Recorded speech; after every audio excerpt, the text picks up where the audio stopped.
Bonjour, bienvenue sur cette vidéo.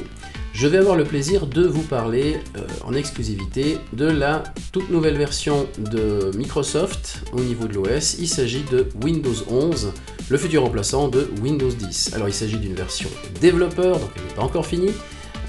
Nous sommes ici sur l'écran de démarrage et nous allons rapidement voir quelles sont les petites modifications auxquelles on peut s'attendre par rapport à cette version là. Donc je vais me connecter sur cette machine et comme vous pouvez le voir, l'expérience de connexion est exactement la même que ce que l'on peut avoir sur Windows 10, sauf que quand on arrive sur l'écran principal, et bien voilà, première des choses qui nous frappe, c'est un nouveau visuel au niveau des icônes et la barre qui est maintenant au niveau de la disposition en mode central.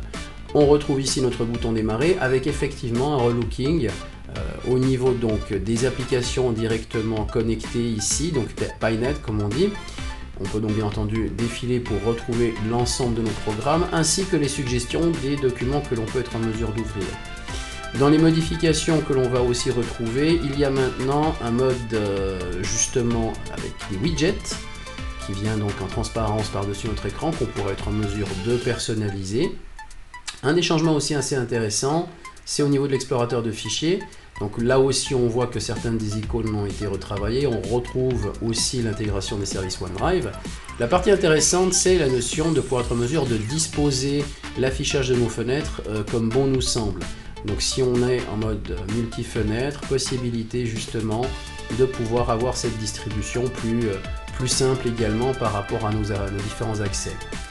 Une des choses, donc là peut-être juste pour bien montrer qu'on est avec une version de Windows 11, donc voilà, on est sur une version développeur, la version 21.996.1. Les prérequis matériels seront exactement les mêmes que ce que l'on peut avoir avec Windows 10, donc ça sera une mise à jour majeure comme l'a annoncé Microsoft. Une des choses qui va aussi venir, ça sera au sein du Microsoft Store la possibilité de directement installer et lancer des applications Android depuis Windows 11. Dans cette version, l'intégration de l'Android Store n'est pas encore possible, ça viendra tout à l'heure. Autre intégration bien sûr disponible, c'est la possibilité d'accéder aux applications Office Online et ce directement pour être en mesure d'éditer, créer et échanger des documents sur notre ordinateur. Voilà. Je pense que c'est gentiment un petit peu tout ce qu'on peut être en mesure de trouver actuellement de particulier par rapport à notre ordinateur. Il n'y a pas de très grands changements par rapport à ce qu'on pouvait être en mesure d'avoir au préalable avant dans Windows 10.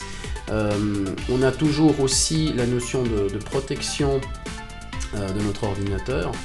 Donc on a le fameux client de sécurité Windows Defender qui est toujours présent pour la partie virale, enfin antivirale je dirais.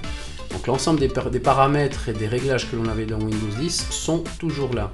Juste petit détail, effectivement, au niveau donc de Windows 11, on va en fait avoir la fonction donc de Windows Insider Programme maintenant qui peut être activée sur Windows 10.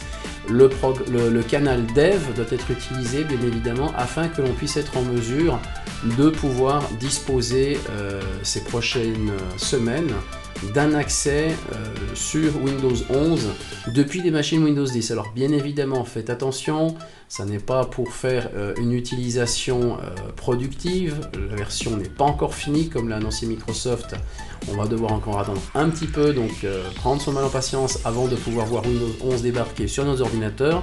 Néanmoins, toute machine exécutant déjà Windows 10 pourra bénéficier de Windows 11 sans le moindre problème.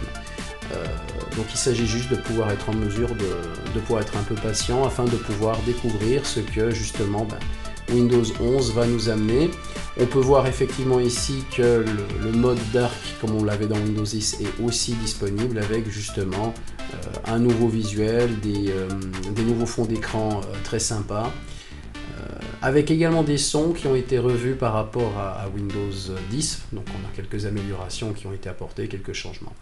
Mais voilà, globalement, c'est tout ce que l'on peut être en mesure d'avoir dans cette première version de Windows 11. On retrouvera les mêmes déclinaisons que ce que l'on avait en termes d'édition, donc Pro, Enterprise, Éducation, avec ou sans les options N pour la notion justement des intégrations des applications Microsoft au niveau multimédia et navigateur.